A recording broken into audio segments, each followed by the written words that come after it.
And then we moved off the res. From Fort Yates, we moved to Aberdeen, which was another cultural identity shift. Because honestly, what I've learned about non-natives, particularly the white people, was what I saw on TV, was the Brady Bunch. And I thought there was never a lull in conversations with white people. And I thought they were all funny because that's what I was fed. Similar to them, knowing only the tragic native that they got on TV, or the stoic native. So we were both being fed from different wells that maybe weren't the most accurate of wells. And so moving off, I remember being in the lunchroom and not really sitting with anybody, but sitting close to people. And they had lulls in their conversation and they weren't funny. Hello, my name is Emmy DeGrappa. Each week, we bring you stories asking our guests the question why. We learn about passion, purpose, and the human experience. Brought to you by Wyoming Humanities with the generous support of the Wyoming Community Foundation. This is What's Your Why?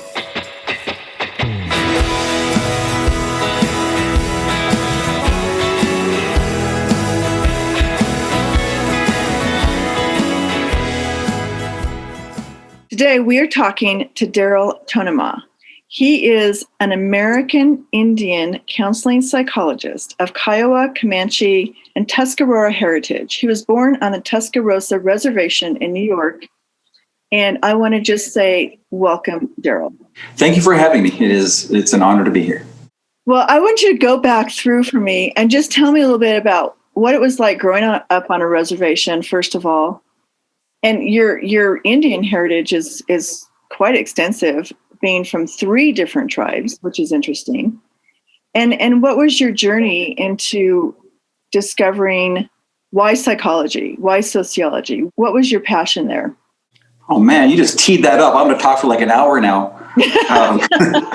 So, born here in Western New York, Tuscarora is here, and lived here till I was about, 7 or 8. And at that age, at any community, that's just your world, and you don't know really anything about it. That you wake up and you go to school, and these are your friends, and these are the houses you passed on the way to your school, and that's just life. And then we moved to Oklahoma for a couple of years. For Dad, my father was back in the late 60s. They were training Native folks how to run Indian clinics in Indian hospitals, and he was selected to be a part of the first cohort of that. So we went to Oklahoma for his training, and then he wanted to go. He and my mother, who was a nurse, wanted to go where they could be of most use for Indian people, and so we ended up going to Standing Rock, the Standing Rock Res in North Dakota. I lived in Fort Yates, and I think that's part where I had a cultural identity development in an interesting way.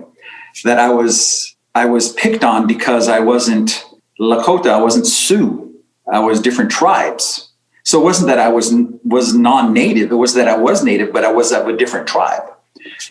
So I was picked on a lot by then, but slowly integrated into the school and the group of friends and things. How wherever you are, how that process goes. But just that I learned the worldview. I learned more Lakota language than other languages, my other tribal languages, because I was just there more, and I learned more about that culture because that's where I was being raised. And slang, and kind of thought, well, this is fitting within that group and having that skin on me. I thought, oh, this makes sense to me. This cultural identity makes sense to me. I didn't think about this at the time. I'm kind of processed that as an adult. And then we moved off the res. From Fort Yates, we moved to Aberdeen, which was another cultural identity shift because I had learned. So honestly, what I've learned about non-natives, particularly the white people, was what I saw on TV, was the Brady Bunch. And I thought there was never a lull in conversations with white people. And I thought they were all funny because that's what I was fed. Similar to them, knowing only the tragic native that they got on TV, or the stoic native. So we were both being fed from different wells that maybe weren't the most accurate of wells. And so moving off, I remember being in the lunchroom and not really sitting with anybody, but sitting close to people. And they had lulls in their conversation and they weren't funny. And I thought, this kind of changes everything for me. Was the Brady Bunch wrong? And so then part of your identity development is where's the sweet spot between these things? And what I came to understand over time was it wasn't this or this, it was this and this.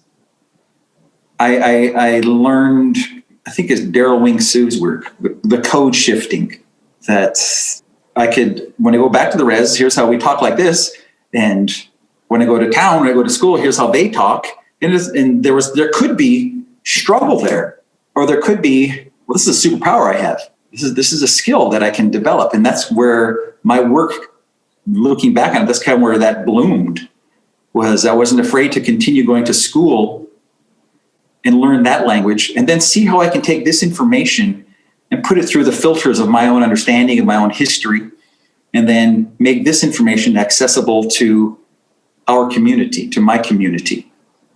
And that's where somehow that became my life's work. I've been doing it for 20, 30 years now, of really being a translator. So do you think that you fell into a place where you went through an identity crisis? Because on one hand, you're living at home as an American Indian, and on the other hand, you go out into the world and live in another culture, which is not on the reservation, where you could call white, you can call whatever you want, but you're trying to find your place in there. It wasn't as if I had to, and I don't have a choice. I look darn native. You can look at me and say, that's a native dude. And it's not like I could slip in between the cracks. So it's not like I could leave that home. It was so ingrained in me that this is a good thing. I never thought it was a negative thing. I never thought it was something that I should have any kind of shame connected to it. It was just this thing. It was me. And so we take the best things of that and take that out into the community and just see where the sweet spots are and see where the collaborations, when the bridges can be built. And I never felt like I had to be less than or think of myself as less than. I had to be aware. Often I had to be aware of being in stores, being followed. That happened quite a bit and still happens occasionally. But that awareness of that doesn't have me look at that community and say, that's how that community is. I'll say, well, some people within that community struggle with my identity, with me as a Native person. Just like some people in the Native community struggle with some non-Natives, with their identity. It goes both ways. So what I want to do is, again, I keep referencing that, where's the bridges and where's the commonalities and where's the sweet spots? I know that my buddies who are non-Native, they love their kids just as much as I do. And they want to help their communities like I do. And so there's a lot of commonalities. And if I want to focus on those things more, it feels better. Mm-hmm. I like that you're a bridge builder. Yeah. You want to realize that we're all in this world together. We're all human beings. We all, like you said, love our children. We all want to understand each other. And one of the things I've noticed that you really focus on is trauma. And so did you experience trauma in your upbringing, or was that something you saw what was going on inside your own culture? Well, blessedly, I came from a solid home. My parents took there were 7 of us kids, and my parents took being our parents pretty seriously. Sometimes maybe it was embarrassing to come home being screamed at on the res, to come home and take a bath in front of the whole neighborhood and all my buddies. But they took their parenting very seriously. But Dad, he was the director of the clinic there, and he'd come home and talk about some of the tough things that happened there today. And he and I started to have conversations. I was pretty young about what we now call trauma, the tough stuff that happened to some of the folks, and not all the folks, just like any community, not all the folks, but some of the folks. And then some of my friends would come to school I was probably like 5th, 6th grade. And when my friends would start to come to school and they had been drinking in 5th or 6th grade, or maybe they had bruises and things like that. And I didn't know what any of that was. And there was a different time. So school systems were just different back then. And I talked with my dad about it, and we talked about, I said, I want to be helpful, just reflecting on my parents, really reflecting my parents, because dad directed the clinic and mom was a nurse. So they both wanted to actively run toward, not run away from. And so at an early age, it was probably about 6th, 7th grade, I said, well, what are things I could do to be helpful? We talked about medicine. And then I had heard social work. And dad said, you're not very good at paperwork, so you probably shouldn't be a social worker, which he was right. Bless him for saying that, because that was wisdom. And then I took my first psychology class in high school, and I thought this might be where I could stand in the gap or be of some use. And so since I was about 15 is when I started pursuing, knowing that was going to be it. And along the way, tried to do things that I enjoyed as well, as far as playing music and a little bit of acting and writing and things like that. So I wanted to make the journey fun as well.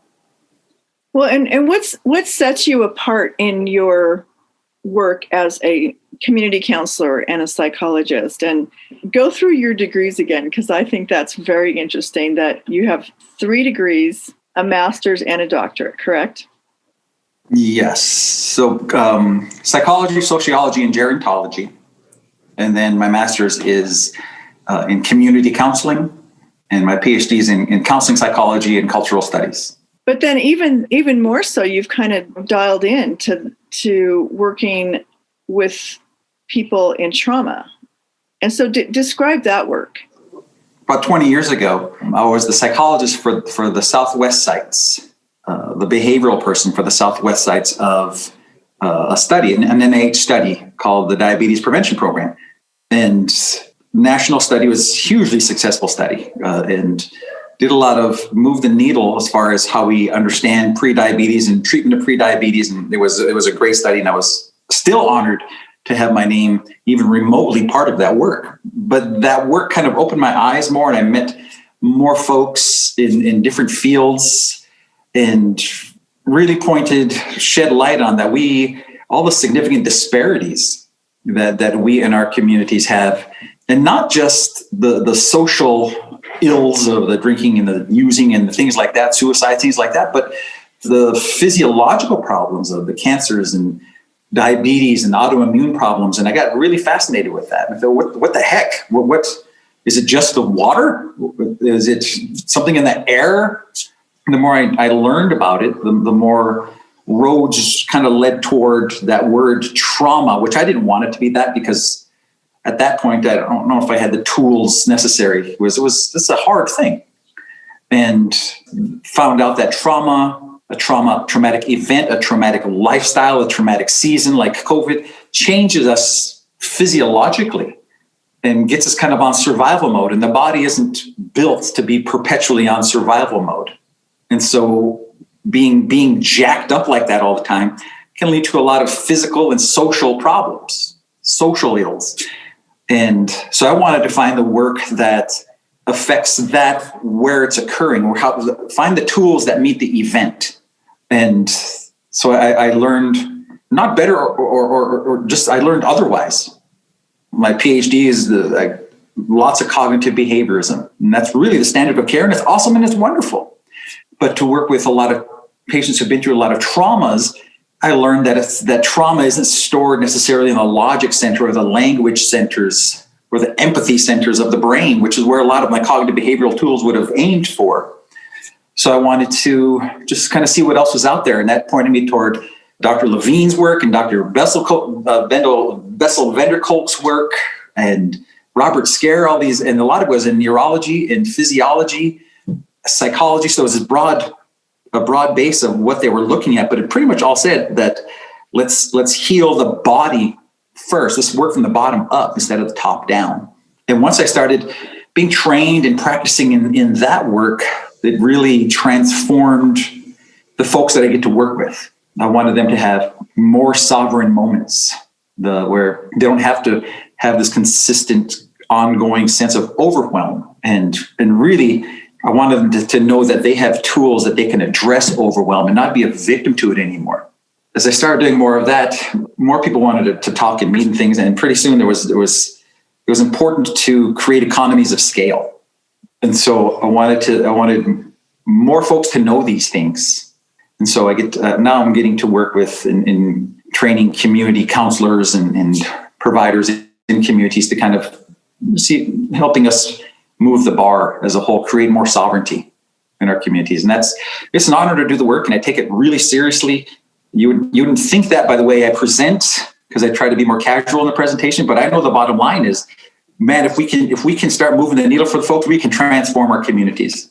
And now I'm getting all excited about it. I'll calm down again. Do you deal with a lot of historical trauma within the Native American communities, and how they're, not just dealing with it themselves, but how they're working with their kids, especially when they're dealing with, crisis in alcohol and all these different abuses that you've talked about? So the historical trauma, it's complicated and fascinating that how trauma is transmitted, handed down generationally, both by parenting styles. I mean, if I was part of the boarding school generations that I didn't get, there's a lot of children didn't get a lot of required needs met by being in residential schools. And there was no social reference and looking at the adult and say, how do I learn how to be caring and present in this moment? Because the adults just weren't there for rooms and rooms and rooms full of kids. And there was a lot of abuses and things like that. So it changes people, not just psychologically, where it affects how I know how to be present and how to raise my own kids and grandkids, et cetera, but it also, if you look at the work in epigenetics, it can change us, how that's passed down. But what I want the folks to understand is that not just the hurt is passed down, there is all sorts of strength that is passed down as well. We survived genocide for generations, and we're still here. You and I are having this conversation on this podcast today out of some miracle that we're still here. And that strength is in you, and it's in me. It's in my 3 little chocolate kids sitting at home right now. And so my role in their life is to give them a safe haven for that to bloom and raise them safe and with nurturing, but also challenging them in the ways that they need to be challenged so that can bloom in them. And we can transform our communities like that. But it's not going to happen by accident. It's got to happen across generations, and it can't be an event. It can't be, let's try this for this month or this. It's got to become a way of being in the community. And it doesn't take everybody. It takes a critical mass of people, which is, I think, was it Rensselaer University? Was it 9% of the population can help turn the tide like that. So it doesn't take everyone, because I think that's where people start saying there's just too much. No, just start in your own home.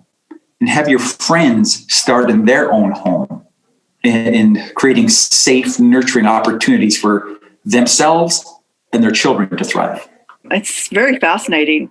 How do you deal with the victim mentality that happens when people feel so pushed down that they don't know how to rise back up? Yeah, and that's not uncommon.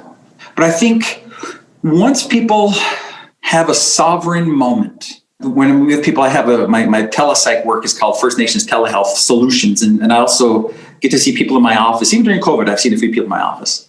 And once they realize that they can have just a sovereign moment. I have people have said to me, I have never felt this before. Because if you were raised in chaos and then grew up in chaos and then created your own chaos and it's been perpetual, the only thing they've known is chaos. And their body adjusts to survive within that chaos.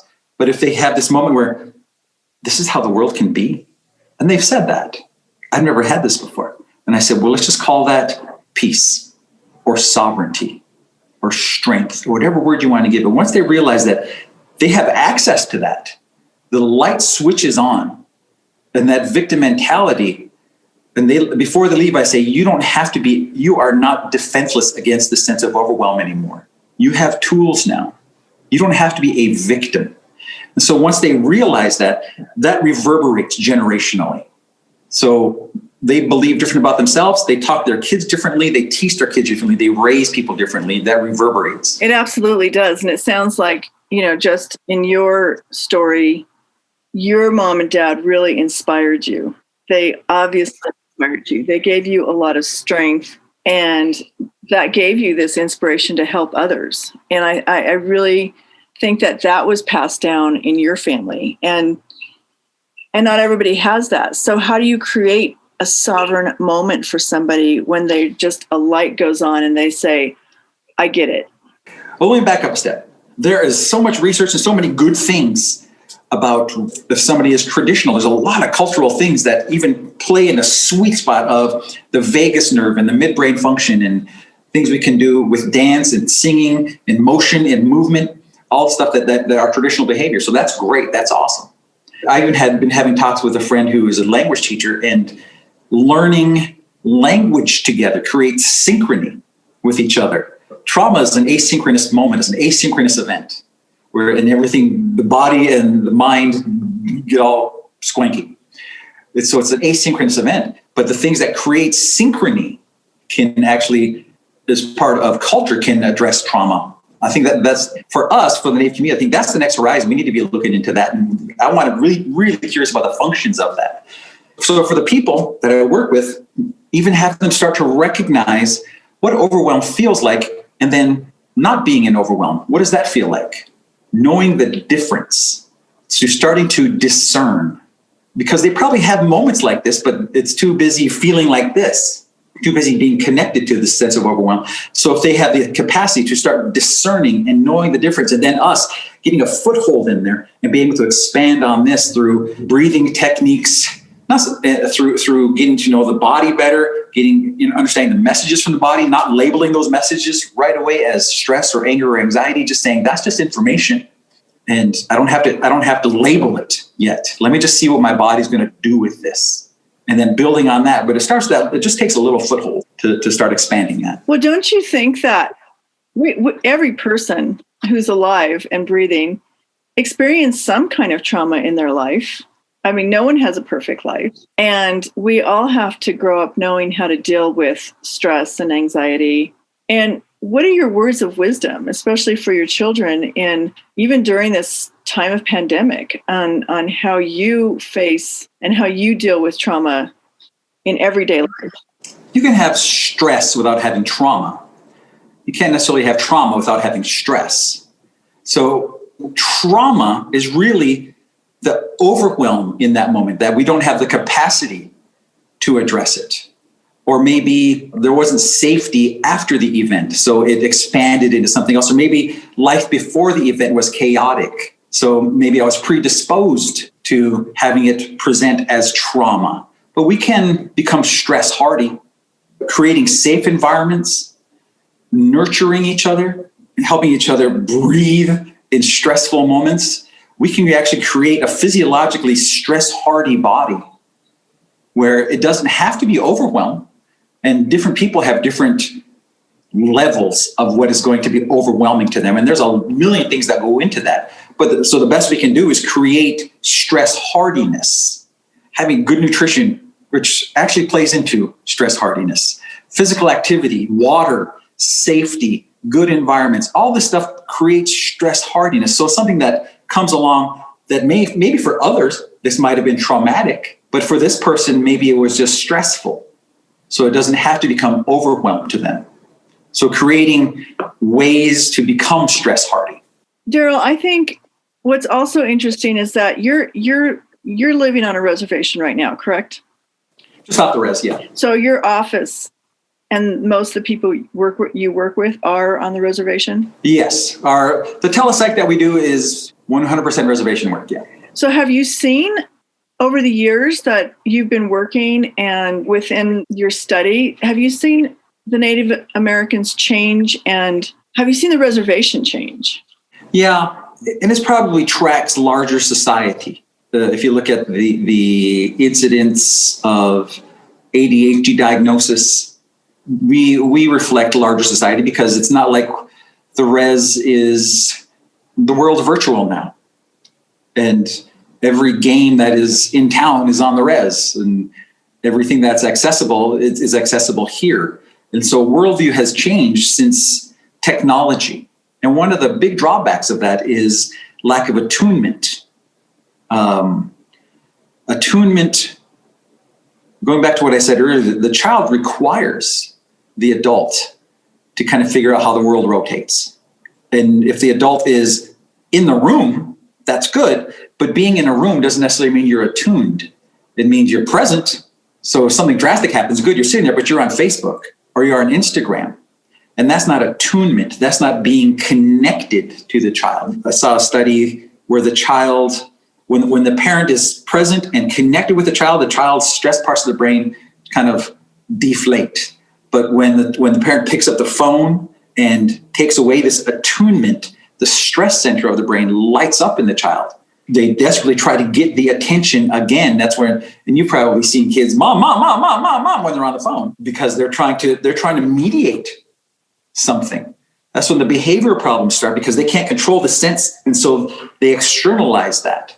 And so the changes that we've seen are universal, but it's not like the res has been. No, I agree. And I see what you're saying. It's just that I think that what we've been working on here in Wyoming with the Wind River Reservation is really getting to know our tribes and wanting to bridge and make the connections so that they can understand us, we can understand them, we can help each other, we can work together, rather than not just understanding that the reservation is a sovereign nation, but understanding how we are still a community and making those bridges happen so that it's not an us versus them conversation. I think both sides, and I hate you to think of it as both sides, but the reality is need champions that are willing to be that bridge. I think technology can be part of that bridge in good ways. And there's got to be people from the res who are willing to engage the community and have this exchange in healthy ways and respectful ways and respect that there are differences. And those differences are good. There's nothing wrong with having those differences. That I'm Native and there's a lot of awesome things about being Native and I rock them. And there's awesome things about being in town or being non-Native. And there's nothing, this black or white thinking has been very damaging. And part of identity development, whose work was that? Might have been one of the Sioux brothers. Anyway, the identity development is when we get to the end point is we get to the point where we see the value in my culture and I see the value in your culture. And we create something stronger together, strong together. So if we can find champions in all communities to help build these bridges, I think that'd be a great place to be.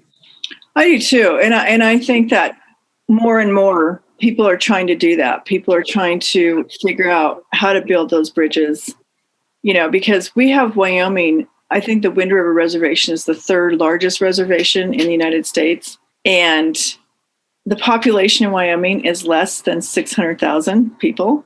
So even though we're a big state, we have a small population. And so on one hand, it's hard to believe that we are still not connected to our reservation the way we should be. And I think it does go both ways. I know it's not just a one-way conversation, but just wanting to understand, is it okay to go on the reservation? Are we welcome there? Is it? If you buy gas. No, well, we have that conversation here. And obviously the answer is going to be, depends who you ask. There's not a rule that says you cannot come onto a res because we have industry on our res. We have gas and smoke shops. So they want people to come onto the res for those purposes. But when you say come onto the res as an entity, that's different than coming onto the res as an individual. An entity has different resources and strengths and probably motivations than an individual might. So that's where that leeriness comes in, because you say, are we going to sacrifice any of our sovereignty to this entity? And so that's when it feels like there's this tug of this push and pull back and forth. This, maybe, do we really want you here? What is your motivation? And you can't blame us res folks because that's historical. Rarely has ended in our favor. So it makes sense being transparent, upfront, honest, having the human connection is I think is critical, and reassuring that this isn't about taking sovereignty. It's about collaboration. But even within that, there's going to be hiccups as well. It depends. There's so many factors that go into it, as you can see. Right. It's not a simple answer. It's never been a simple answer. Right. We're all part of the human condition, and it's just trying to find ways and work with people like yourself who are really open to that conversation and open to that collaboration, like you just said. And really, it's consistency and openness and honesty over time. If it's an event, then it has a beginning, a middle, and an end.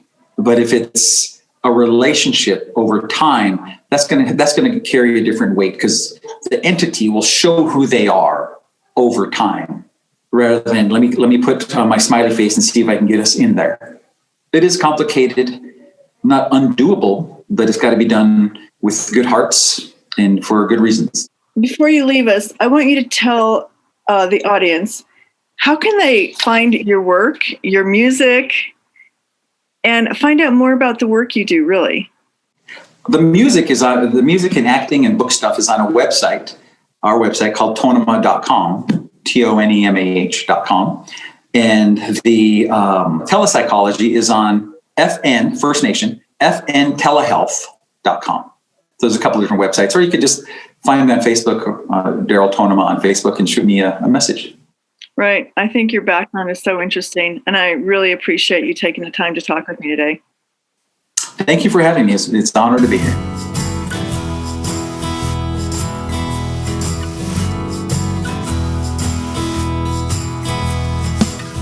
Thank you for joining us for this episode of What's Your Why? Brought to you by Wyoming Humanities with support from Wyoming Community Foundation and generous supporters like you. To learn more, go to thinkwhy.org, subscribe, and never miss a show.